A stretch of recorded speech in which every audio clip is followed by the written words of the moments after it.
Oi, gente, bom dia, tudo bem? Olha só, quarta-feira não conseguimos fazer nossa transmissão ao vivo, e aí não deu para eu conseguir falar com vocês sobre a nossa primeira live semanal a respeito do nosso novo livro, né? Como eu já falei para vocês, vai ser um livro de vida interior e um livro de técnica, tentando aí cobrir toda a área que um terapeuta deve saber para ser um excelente terapeuta. E daí eu não consegui, né? Deu um problema no aplicativo. E aí tentei de novo, deu problema de novo. E cá estamos nós, com a bendita aula gravada, portanto, para que vocês não precisem esperar mais uma semana para ter acesso ao primeiro capítulo do livro, tá? Então, nosso último livro foi sobre os dons do Espírito Santo. Falamos 7 aulas sobre os 7 dons. Correlacionamos com as virtudes, mostramos quais são os impactos, mostramos como conseguir. E agora nós vamos falar sobre um assunto ultra mega importante, que é o freudismo, né? E aí, eu vou explicar por que freudismo, tá? E aí nós vamos falar sobre um livro do Paul Loren, tá? Cujo nome é Introdução à Epistemologia Freudiana. Combinado? Nesse livro, nós vamos entender finalmente se a psicanálise barra freudismo, vamos ver a diferença, tem razão de ser ou não. O que é epistemologia? Epistemologia é aquela parte que nos mostra se aquela. Que, vamos dizer assim, olha para a coisa e nos diz se aqueles postulados, se aquele edifício científico, epistemológico, que faz aquela coisa se sustentar, tem razão de ser. Se ele se sustenta na realidade, tá? É isso que a epistemologia faz, assim, grosso modo, beleza? Então, esse livro vai tentar dizer pra gente se a psicanálise tem razão de ser, se o freudismo tem razão de ser, a partir de que perspectiva, tá? Então, inicialmente, o que é que o Paulo Loren tenta fazer, e eu achei sensacional, porque isso nos dá um arcabouço histórico acerca desse olhar muito completo, digamos assim, para que a gente entenda de onde vieram essas ideias, para onde vão, e onde que o Paulo Loren vai chegar no final de todas as coisas, certo? E aí ele começa o livro, né, ele vai falar sobre esse percurso, que vários autores tentaram analisar a epistemologia freudiana, quais foram as conclusões de muitos deles. Vou trazer dos principais aqui. Peço que vocês leiam o livro, tá? Essas aulas, elas não têm a pretensão de substituir o livro. Essas aulas têm a pretensão de fazer vocês terem vontade de ler o livro, de dar um resumo, e com o meu olhar, obviamente, para vocês acerca do que o livro trata, tá bom? E complementar o livro em certa medida. Eu mandei o PDF do livro lá no grupo de avisos do WhatsApp, tá, gente? Quem está assistindo essa live e ainda não conhece o grupo de avisos, me manda uma mensagem. Eu tenho um grupo de avisos no WhatsApp, onde eu mando todo o material gratuito que eu entrego para vocês. Tá? Então não percam isso. Eu estou sempre aqui dando aula gratuita, sempre tem PDF, sempre tem material de estudo. Eu estou sempre lá avisando. Perdão, gente. Quais são os próximos passos do material gratuito? Então estejam lá, tá? É bem importante para que vocês consigam acompanhar em tempo real, digamos assim. Para de repente, meu Deus, Marina fez um monte de coisa aqui e eu não sei onde é que eu tô. Beleza? Então tá. Então vão lá, peguem um PDF, tá no grupo. Quem entrar depois me pede que eu mando no privado, porque quem entra depois não consegue ver o que é que tem antes no grupo, tá? Por favor, leiam o livro. É muito importante. Eu não quero mais que vocês fiquem nem defendendo a psicanálise sem base, nem criticando a psicanálise sem base, tá? Isso não é legal. A psicanálise é ruim porque o Ítalo falou. O Ítalo nem fala que é ruim, né? Mas assim, ele fala que tem uma visão de mundo totalmente deturpada. Uma visão de mundo que não compactua com a visão de mundo que a gente compactua, que é a visão cristã católica, tá? Beleza. Então, vamos lá. No primeiro capítulo do livro, ele começa dizendo que a coisa mais importante a fazermos naquele momento é investigar a expressão epistemologia freudiana, tá? Até porque é o título do livro, Introdução à Epistemologia Freudiana. E aí ele lança questões. Poxa, será que reconhecer a expressão, só a expressão, epistemologia freudiana, será que reconhecer a expressão já não seria de alguma forma pré-julgar aquilo que já está se colocando em questão nesse livro? Então veja, eu estou colocando em questão, existe uma epistemologia freudiana? O freudismo ele passa por uma epistemologia verdadeira? Beleza, mas reconhecer essa expressão já não seria pré-julgar aquela questão? Não seria de alguma forma, ele quer dizer assim, produzir rapidamente, de imediato, uma intelectualização do projeto freudiano, que talvez tenha que se situar num outro lugar que não seja o saber, a ponto mesmo, ele completa, de dessubstantivar, ou seja, tirar a substância do nome próprio de Freud e fazer dessubstantivar o nome próprio de Freud e fazer com que o freudismo qualifique um tipo de posição epistêmica, certo? E aí ele termina essa parte, quando ele faz essas perguntas, falando, né? Perguntando: o que estaria sendo proposto aqui? Não seria um freudismo teoricista, com todos os riscos e todos os seus limites que ele pode apresentar? Então, quando eu lanço esta expressão, epistemologia freudiana, eu já não estou pré-julgando uma questão que eu quero discutir.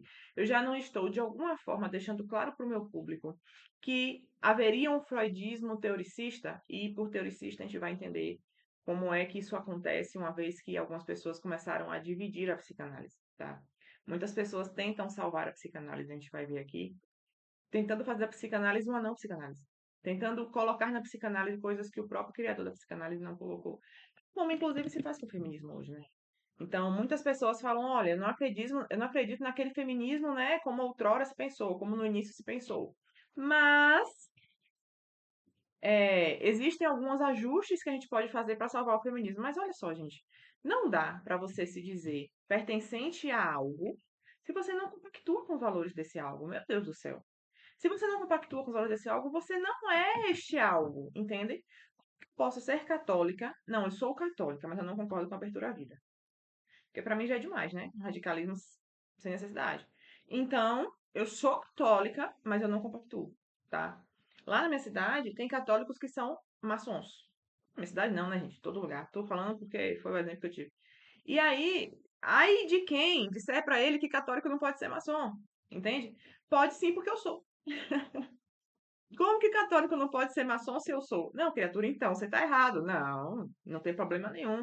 Maçonaria nem é religião. Se fosse religião, poderia conflitar, mas nem é religião, entende? Então, assim, não dá pra gente. Um outro dia eu vi uma postagem no Facebook de um católico defendendo o aborto, e eu pensando cá comigo, eu falei, meu Deus, essa pessoa ela é tudo menos católica, entende? Se você for tentar explicar isso para uma pessoa, a pessoa vai dizer que é um radicalismo. O problema, você ser católico e defender o aborto. Meu filho, não dá, tá, gente? Então, assim, a gente precisa ter, no mínimo, coerência. Coerência de vida, tá? Quando eu me casei pela primeira vez e depois me divorciei, eu não era católica, eu não fazia ideia do que era o catolicismo. E as pessoas falavam pra mim, você não vai casar na igreja? E eu dizia, não, eu vou casar sobre um rito que eu desconheço. Gente, eu sento ali pra assistir um casamento católico, já assisti vários, e eu não faço a mais vaga ideia do que o padre tá falando. Como que eu vou submeter a minha vida a um rito que eu não faço ideia do que quer dizer? As pessoas me diziam, mas é uma tradição casar na igreja católica. Isso não faz o mínimo sentido. E que bom que eu não casei na igreja católica, senão eu não poderia ter me divorciado. Deus sabe de todas as coisas, porque o sacramento do matrimônio na igreja católica é para sempre. A não ser em caso de nulidade, enfim, né? Tem algumas questões assim, mas regra geral é para sempre, tá? Então por isso eu pude me divorciar, porque eu só casei no civil. E aí, a família da minha avó é protestante, a família do meu ex-marido é da Testemunha de Jeová. E aí ficou, então por que você não casa em uma das duas? Eu falei, gente, vocês não estão entendendo, eu não tenho religião, por favor. Ah, mas tem que casar na igreja? Eu falei, vocês são engraçados. O casamento tem que ser na igreja, mas não segue as regras da igreja. Não faz sentido, então sejam coerentes. A coerência me salvou de poder me divorciar, vocês estão percebendo? Sejam coerentes, pelo amor de Jesus Cristo. Beleza, então olha só. Depois de todas essas questões, o próprio Paul Loren, ele começa a dizer que, olha, de forma alguma, nós podemos considerar, pela expressão epistemologia freudiana, uma epistemologia geral, tomando Freud como argumento, ou como tema, tá? Ou como centro, digamos assim. Então, tudo que ele não quer é que a gente leia essa expressão e tome essa expressão como, olha, então existe uma epistemologia geral que toma Freud como argumento. Existe uma epistemologia fundada em Freud, certo? Não, não é isso.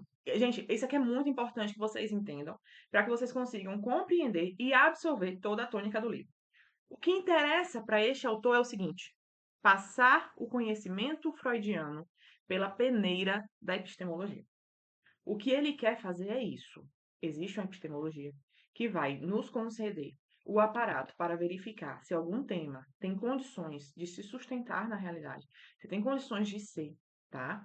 E ele vai pegar o freudismo e passar por essa peneira para que a gente verifique o que é que fica depois. É possível que exista uma epistemologia, é possível que a psicanálise, é possível que o freudismo se sustente em termos epistemológicos. Perdão. É isso que o Paul quer nos contar, tá? E, a partir disso, ele vai seguir um fato elementar que nós também precisamos ter em mente para compreender o que ele quer nos dizer e onde ele vai chegar, tá? Então, nós precisamos seguir um fato elementar, que é justamente a reivindicação por Freud da psicanálise como saber. Então, Freud queria a todo momento reivindicar para a psicanálise uma posição no saber. E não uma mera posição, né? Ele dizia que a psicanálise é uma metapsicologia. Ou seja, ele não é só uma parte da psicologia e nem toda a psicologia. A psicanálise não é nem toda a psicologia. A psicanálise está para além da psicologia. Tanto que tem um momento no livro que ele diz que a metapsicologia reivindica a posição do seu duplo. Achei muito interessante. Genial. Reivindica a posição do seu duplo, que é a metafísica. Então, Freud rechaça toda a metafísica. Nós sabemos disso. Freud não tem transcendência nenhuma na teoria dele, tá? Ele realmente enxerga o homem como algo mecânico, determinista e materialista. E o máximo que ele vai chegar, assim, que pode nos enganar é quando ele fala de energia. Mas a energia de Freud não é algo intangível e material transcendente, que dá pra gente, que não dá pra gente tocar. A energia de Freud é um negócio mecânico, cinético, entendeu? É como se o homem realmente agisse segundo as leis da termodinâmica, digamos assim, tá? Então, Freud vai reivindicar o tempo inteiro a psicanálise como saber, e não apenas da psicologia, e não apenas a própria psicologia, mas como uma metapsicologia. Ele usa esse termo, tá? Então, para poder fazer isso, para poder partir desse fato elementar e trazer para a gente esse aparato epistemológico para fazer a psicanálise passar por essa peneira, o autor vai partir de um inventário sensacional de grandes modelos de interpretação que tentaram dar essa resposta, tá? E aí, o livro em si é a investigação do Paulo Oren, antes de chegar nesse inventário de várias investigações.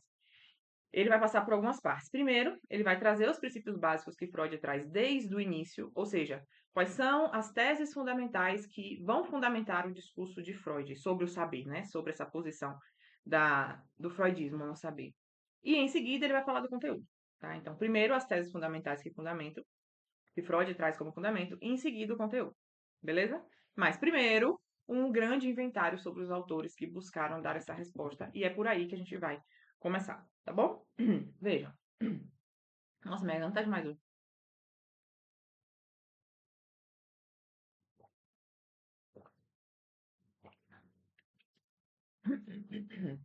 Vamos lá. Então ele vai começar, né? Vamos começar aqui pela introdução do livro. O Paul, ele começa falando que, olha, a psicanálise não tem necessidade de uma epistemologia, tá? Ela possui uma epistemologia. E essa epistemologia da psicanálise é que nós vamos começar a entender essa diferença dos termos que a gente está utilizando. Essa epistemologia da psicanálise é o freudismo, tá? Então, é como se Freud tivesse tomado para si um conjunto de saber. Olha, eu sou a própria epistemologia, maravilhoso. Eu sou a própria epistemologia e de mim nasce a psicanálise. Então, o arcabouço que dá sustentação à psicanálise se chamaria Freud, certo? Mas aí surge então uma questão, já que a epistemologia da psicanálise seria o freudismo. Mas aí surge uma questão. Por que seria útil escrever, em 1981, que foi quando o Paul fez isso, uma introdução à epistemologia freudiana? Ele começa. Porque, veja, se a epistemologia da psicanálise é o freudismo, nós precisamos passar o freudismo pela epistemologia, tá? Porque nunca ninguém o fez com tamanha propriedade. Pessoas tentaram entender a dinâmica da coisa, pessoas tentaram ajustar, pessoas tentaram dizer, olha, isso aqui tá errado, mas vamos consertar de tal jeito, como eu falei para vocês, né, de exemplo do feminismo, do catolicismo, enfim. Mas ele se pergunta, por que seria útil escrever sobre isso em 1981? E ele começa essa introdução histórica, esse inventário, né, de pessoas que tentaram dar uma resposta para essa questão. E a primeira tentativa significativa que ele traz para a gente foi a tentativa da Maria Dorer, no início dos anos 30, tá? Ela tem uma obra de 1932 que vai representar para nós uma das mais sérias tentativas de verificar os fundamentos históricos da psicanálise freudiana. E quando eu li essa parte do livro, eu me lembrei muito do Correntes da Psicologia Contemporânea do Echevarria. Não sei se o Echevarria o fez com base na Maria Dora, não me lembro de alguma nota de rodapé nesse sentido, pode ter, né? Chevarria tem 437,8 notas de rodapé a cada 100 páginas dos livros dele, maravilhoso. Ele nos dá um arcabouço teórico gigante para a gente poder aprofundar e entender melhor as coisas que ele está falando. Tamanha é a honestidade intelectual dele, né? Sempre falo isso. Eu nunca vi um autor com maior honestidade intelectual do que o Echevarria. É aquele cara que realmente mata a cobra e mostra o pau. Porque ele fala, olha, Freud se equivocou quando disse isso. Aí você olha e fala, meu Deus, Freud disse isso. Aí você vai na nota de rodapé e ele diz, olha, no livro tal, na página tal, escrito assim, abre aspas. Ele disse isso. Ó, não precisa você nem ir muito longe. Tá tudo aqui para você realmente ter material para você meditar, para você passar pela peneira da dialética e chegar no núcleo duro da coisa e entender de fato o que é que tá certo e o que é que tá errado. Beleza? É... Então tá. O que foi que a Maria Dora fez? Ela evidenciou quais eram os modelos epistêmicos que fundamentavam aquilo que se mostrava para nós como psicanálise, tá? E esses modelos epistêmicos que fundamentavam eram principalmente da psicologia alemã. E aí foi aqui que eu me lembrei do Echevarria, porque o Echevarria ele começa o Psicologias do Inconsciente, que é o primeiro capítulo do Correntes, falando justamente que nada do que Freud traz é novo, que todo mundo acha que ele é algo assim. Nossa, que coisa incrível, como Freud pensou nisso. Nada do que Freud traz é novo. Ele apenas pega coisas que já existiam. Talvez dê uma conotação diferente, talvez inverta um pouco. Mas a primeira grande influência de Freud, segundo a Echevarria, segundo a Maria Dora, é o Herbart. O Herbart, ele é o pai da pedagogia, tá? Então, toda a dinâmica psíquica determinista, materialista, mecanicista que o Freud traz é um espelho da dinâmica psíquica do Herbert. Espelho mesmo, porque ele fica meio que ao contrário. Acho que não vale a pena entrar nisso agora, porque não é o tema do livro.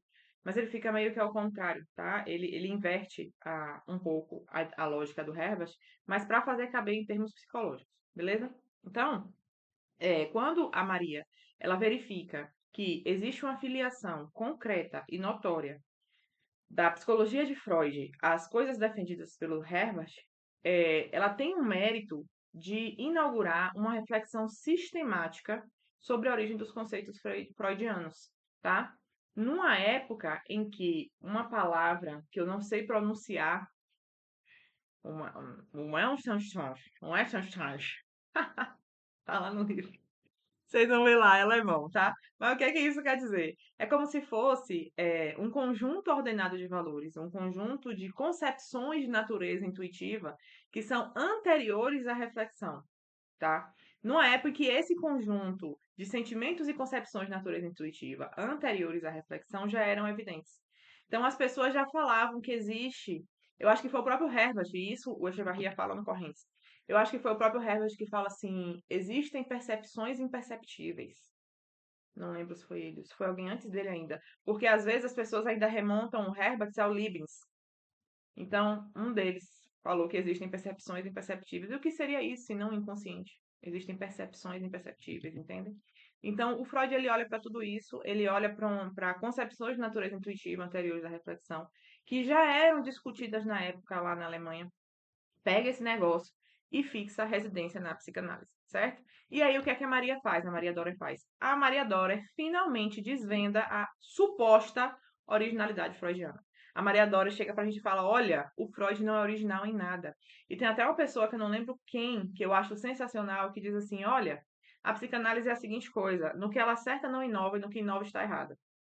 Mas, cara, não existe uma melhor concepção para psicanálise do que essa, tá? Então, assim, eu, Marina, por exemplo, diante do pouco tempo que eu tenho e diante do tanto de coisa que eu preciso ler, eu dou prioridade a autores que eu sei que têm uma visão de mundo ajustada. Então, poderia ser interessante eu ler algum autor psicanalista? Poderia ser interessante, mas, cara, meu tempo é muito curto. Eu vou ler um cara que, no que acerta, não inova? Que eu posso encontrar isso nos antigos, e no que inova está errado, que pode inclusive confundir minha cabeça, pode chegar em algum momento que eu falo, cara, peraí, isso aqui parece que faz sentido, mas não está muito claro. Entendem, gente? Então, assim, eu posso ler, sei lá, psicanalistas já aclamados, que pessoas muito estudadas já disseram pra gente, olha, que dá para tirar alguma coisa, como, por exemplo, Paul Diel, como, por exemplo, a Karen Horney, que é neopsicanalista, tá? Que tem algumas coisas interessantes para acrescentar na gente. Mas, assim, também não recomendo que vocês façam isso sem antes ter uma visão de mundo ajustada, sem antes ter uma antropologia muito bem enraizada nos conceitos aristotélico-tomistas, porque senão vai confundir demais, tá? Então vejam, a Maria Dora vai e desvenda essa originalidade freudiana. E sobre essa originalidade, suposta originalidade, o Echevarria fala muito bem no Correntes. Leiam Correntes, por favor, tá? Então, o que ela faz? Além dela desvendar, ela descobre o culpado. E ela fala: olha, o culpado por Freud pensar assim, o culpado por tudo isso que a psicanálise traz pra gente, é o materialismo, que vai levar Freud para uma cegueira. E que cegueira é essa? Uma cegueira axiológica, certo? Então, olha, o materialismo leva Freud a uma cegueira axiológica. Se vocês forem estudar, ler Freud mais a fundo, vocês vão verificar que o Freud ele é totalmente cego axiologicamente. Totalmente cego. Axiológico diz respeito a valores, tá, gente? Então, existe um limite absoluto na psicanálise, tá? Para a gente curar a psicanálise dessa enfermidade, ela usa uma expressão engraçada. Ela fala assim: para curar a psicanálise da enfermidade, não deveríamos operá-la desta catarata, infundindo-lhe um suplemento de alma, certo? Só que se você coloca um suplemento de alma, ou seja, se você confere essa axiologia, se você confere essa metafísica à psicanálise tão materialista e determinista, dando-lhe um suplemento de alma, você rompe com a sua origem. Então não adianta, gente, a gente ficar tentando salvar a psicanálise. Toda tentativa de salvação à psicanálise é uma tentativa de, no final das contas, fazer a psicanálise não ser mais a psicanálise. Então vejam, por exemplo, o Erich Fromm, que é um neopsicanalista, ateu, marxista. Cara, ele vem e rompe com as principais bases de Freud. Ele fala: olha, eu sou psicanalista, eu sou um neopsicanalista, mas eu não concordo com o complexo de Édipo, eu não concordo com isso, eu não concordo com aquilo, eu não concordo com a questão da libido como centro da psique. Então, peraí, Erich Fromm. Você é o quê, então? Então você não é psicanalista, nem supostamente neopsicanalista. Então tem gente que vai enquadrar o Eric Fromm como humanista. Tem gente que vai colocar humanista barra neopsicanalista. Entendem? Então, cara, se você não concorda com os principais postulados de um autor, você não pode se submeter ao que pensa aquele autor. Criatura, vai estudar outra coisa, vai entender outra coisa que se enquadre com a sua visão de mundo, para você fundar a sua corrente. Gente, é assim que funciona. Entendem? Não dá para você se submeter a algo que você não concorda 100%, tentando, para fazer caber naquele algo, transmutar a própria essência do algo. Então, infundir algo na psicanálise para curar a cegueira axiológica é romper com a sua própria origem. E é isso que um monte de gente tenta fazer ao longo das décadas.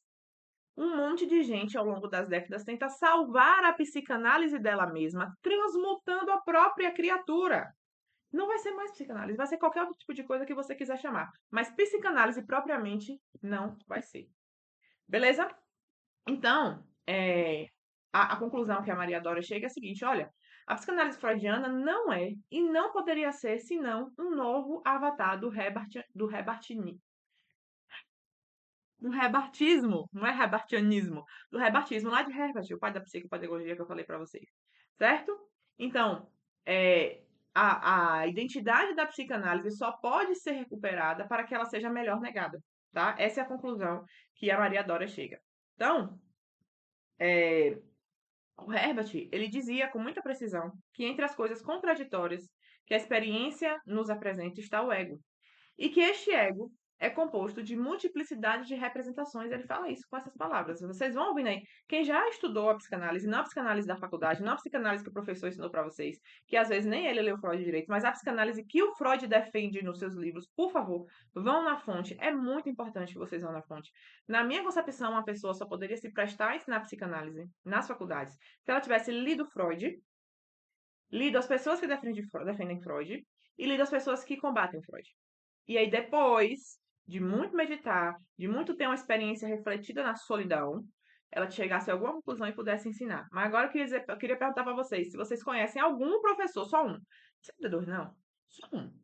Algum professor que fez isso. Leu Freud, leu Quem Defende Freud, leu os críticos de Freud, tomou um tempo para meditar, passar o negócio pela dialética, fazer uma experiência refletida na solidão e poder sair para ensinar. Gente, é muito triste isso. Porque os próprios professores das faculdades não fazem a mínima ideia do que é a psicanálise para ensinar a psicanálise. Tá? Porque não leram. não se expuseram de verdade no centro, no âmago, no fundador, não meditaram, tá bom? Então, o próprio Herbert dizia que no ego, o ego é composto por uma multiplicidade de representações. E aí ele dizia, olha, as representações mais fortes tendem a dominar as mais fracas. E essas representações não estão isoladas, estão agrupadas em conjuntos, e esses conjuntos levam o nome de complexos. Herbert já dizia isso, real, oficial, tá? E ele utilizava termos como repressão e resistência. Gente, de Deus. Então veja, o que é liberdade para Herbert? A força e o domínio dos complexos de representações mais fortes na dinâmica psíquica. Os mais fortes vão dominar os mais fracos e vão fazer o meu aparelho psíquico sucumbir a eles, certo? E estes complexos de representações dominantes é que justamente vão constituir o nosso caráter. É perfeitamente o que Freud postulava, certo? Então, a teoria de Freud é o quê, no final das contas? Uma invenção materialista e evolucionista do mecanicismo psíquico de Herbert, certo? Então, a, a, a vida psíquica para Freud, tomando como base os postulados de Herbert, é, é a redução à representação e energia. A vida psíquica para Freud é o produto do organismo, certo? Beleza. Da Maria Dora, nós chegamos num cara chamado Ludwig Biswanger. Biswanger? Bom, os termos não vão ser os melhores, gente, porque eu sou brasileira, né? Temos o Ludwig Biswanger. E ele teve uma tentativa muito interessante de vincular a psicanálise aos seus referentes próprios, certo? Vejam, ele considera que a psicanálise ela está muito ancorada numa teoria naturalista. Ou seja, o homem, para Freud, seria tão somente apreendido como imanência pura, como aquilo que está no estado natural mais bruto. Imanência diz respeito a tudo que é terreno, tá? Então, a psicanálise seria ancorada na teoria naturalista, que toma o homem como imanência pura, certo? E é justamente por isso que a epistemologia freudiana, para o Ludwig, não será problema. Ou seja, olha, é o que é. É uma determinação. É aquilo que o homem é em sua imanência pura. Se o homem é isso no seu estado mais bruto, não cabe a mim, Ludwig, passar a psicanálise por uma epistemologia, passar o freudismo por uma epistemologia, porque ela é o que é. E eu não posso questionar, certo? Beleza. Então, o homem, ele é considerado, a figura freudiana do homem é um homo natura, é um homem natural, é o homem no seu estado mais bruto, certo?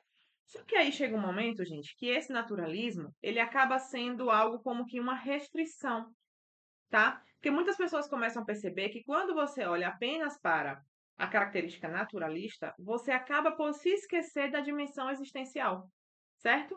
Então, alguns autores vão dizer que na doutrina freudiana, ele não coloca a ênfase principal na mudança da existência, mas aquilo que na mudança permanece igual a si mesmo.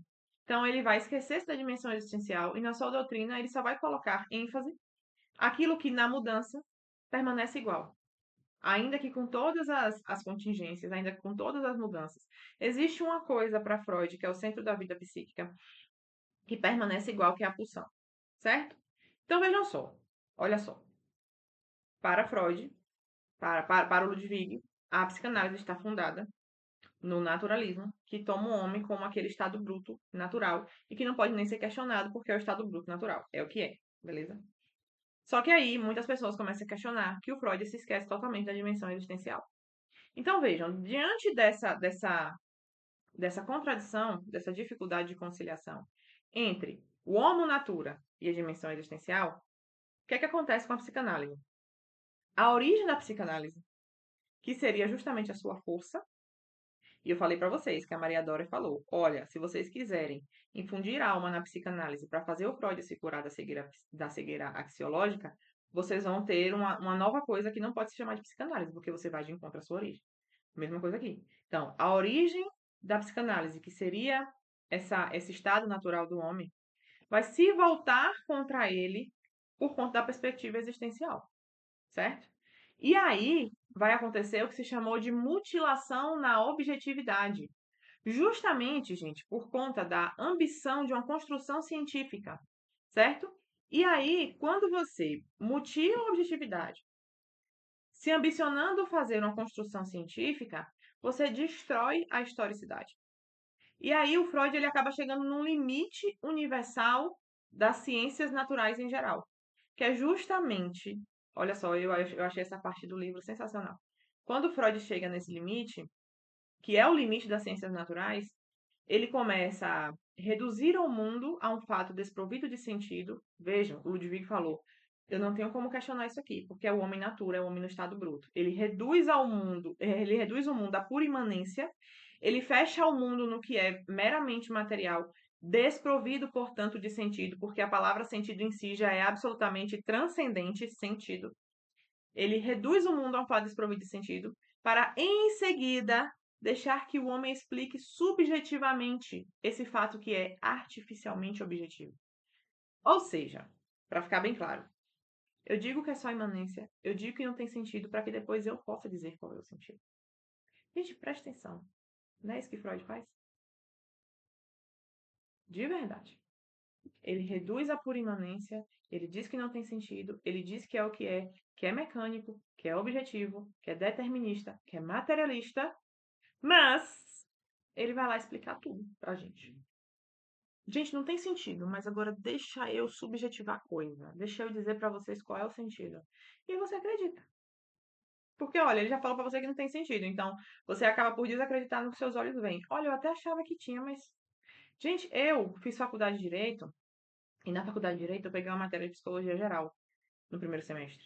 E a professora falou de psicanálise do primeiro dia ao último. E eu saí de lá achando que a psicologia era psicanálise, só. Porque foi isso que ela fez, né? E eu saí de lá pensando, meu Deus, como assim? Complexo de Édipo, isso não faz sentido. Aí depois eu pensava, não, mas, pô, o cara estudou, né? O cara atendeu gente, o cara tem lá as coisas anotadas, ele olhou para as coisas, ele é científico, etc e tal, nananana. Deve ser eu que tô errada. Eu não tinha aparato para passar esse negócio pelo filtro da dialética. Eu não tinha pessoas me mostrando a realidade. Eu tive uma intuição. E olha, o Igor Caruso, que também é psicanalista, ele fala pra gente sobre a repressão da consciência moral. E foi exatamente isso que aconteceu comigo, vejam só. Só que a gente desacreditou de nós mesmos. Nós desacreditamos dos nossos olhos, porque é isso que estão querendo fazer com a gente o tempo inteiro. É, a repressão da consciência moral diz que o mundo nos entrega uma falsa sugestão do que é verdade. Foi o que aconteceu comigo lá no primeiro semestre. Mas dentro de nós mora uma correta intuição. Por quê? Porque nós somos feitos para o bem. Nossa estrutura ontológica só se dá com o bem, entendeu? Nossa estrutura ontológica não foi feita para buscar outra coisa que não o bem, tá? Nossa vontade, que é uma parte importantíssima da nossa essência, ela tem como objeto o bem. Nós não conseguimos querer o mal, tá? Então, quando eu saio da aula, eu falo, gente, que esquisito. Aí tá o mundo me entregando uma falsa sugestão. E tá aqui dentro de mim um incômodo. Não pode ser assim. Não pode ser isso. Mas eu não tinha repertório para passar esse negócio pelo filtro da dialética. Eu não tinha repertório para fazer o contraponto. Então, eu só saí de lá com a sensação de estranheza, não tinha para quem perguntar, tá? Continuaria não tendo.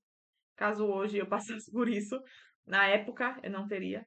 E, enfim, paciência, tá? Então, tome muito cuidado com isso, porque muita gente vai fazer isso. Vai reduzir o mundo a um fato sem sentido para depois dizer qual é o sentido. E isso vai gerar estímulo contraditório, isso vai fazer com que a gente não acredite mais em nós mesmos e vai fazer com que a gente fique suscetível ao que o mundo diz para nós, tá? E aí, minha gente, na França, vai ser a obra de uma criatura chamada Roland Dalbiez, que vai, em 1936, que vai fixar a decifração da epistemologia da psicanálise freudiana.